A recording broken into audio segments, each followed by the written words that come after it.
Welcome to Talmudic Treasures. Today we're learning Sotah, page 9, which tells us a very fascinating statement.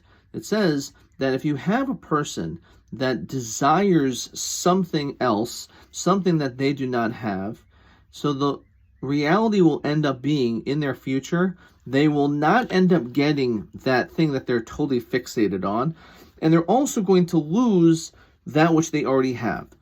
And the Talmud gives a long list of different people who had this problem in history. I'll share with you a few, and then we'll tie it into this tractate, which is also the same idea. For example, we know this when it came to the Purim story. Haman was a person who had everything. He had family, he had wealth, he was powerful. Nonetheless, he said the words to his wife Zeresh, "B'chol zeh einenu shaveli." This is worthless, this means nothing. I can't stand this guy Mordechai. He doesn't bow down to me every time I pass by him.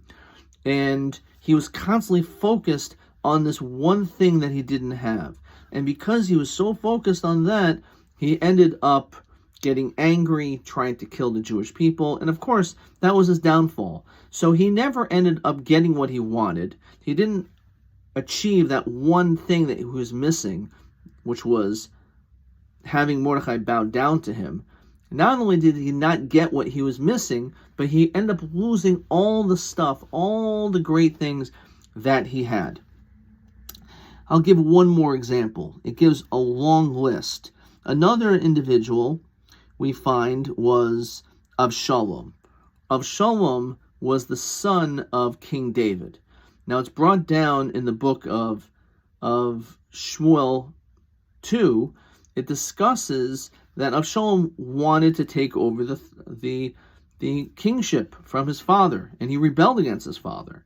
So Avshalom had so much going for him, but nonetheless, it didn't make any difference. He still wanted more. And of course, he ended up dying in a very horrific manner, riding a horse, as it's brought down here, and he had long flowing hair, and his hair got stuck in the tree, and he was dangling in this tree by his hair, which was in itself an unusual way that he ended up dying, which was the beginning of his downfall.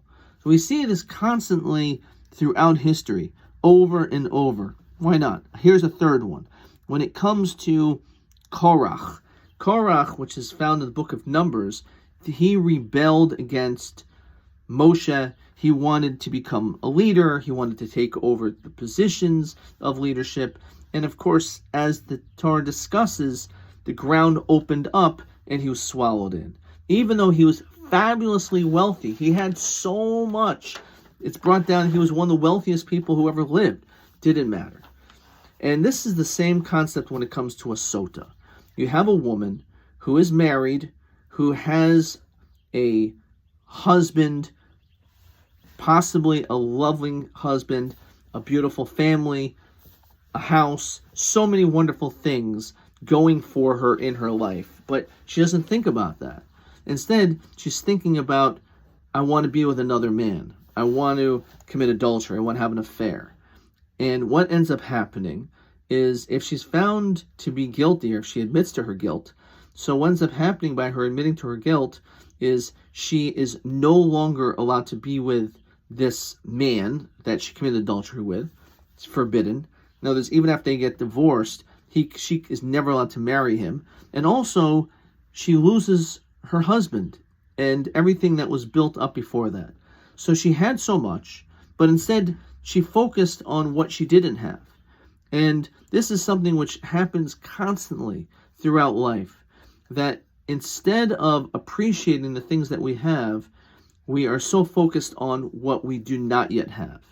It's an expression, one who does not have $200, but they have 100, they're going to want the 200. But once you get to 200, you're going to want the 300. And this is an important lesson for life and for achieving happiness. To be happy with what you have and to spend more time focusing on what you do have and appreciate the things that you have, and not focus so much on the things that you don't.